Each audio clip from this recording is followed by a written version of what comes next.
So now I want to make 3 points to explain how I approach making content. First, I have biases like everybody else, but I try to reflect on them and always be mindful of them so that when I make content that anybody can watch it and get something from it. And I also try to always ground my perspective in facts, statistics, data, and historical context. I truly think that the problems we face are much bigger than partisanship.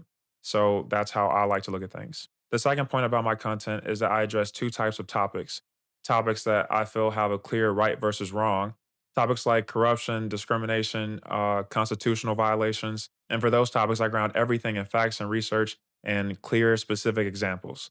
The second category of topics are topics that are debatable. And for those topics, I give you my perspective, I give you historical context, and I do not try to change your mind about how to feel. I just try to give you added perspective and information. And the last point about my content is that if you are a conservative watching my videos, you should still be able to see clearly where I'm coming from. And, I'm not trying to make you feel attacked. I'm just trying to show you what's actually happening and giving you the perspective through my lens. If you're a liberal watching my videos, you should still be able to get information that updates you or expands your perspective. I try to give fair critiques and I also try to look at the world as it currently exists. I like to call things straight.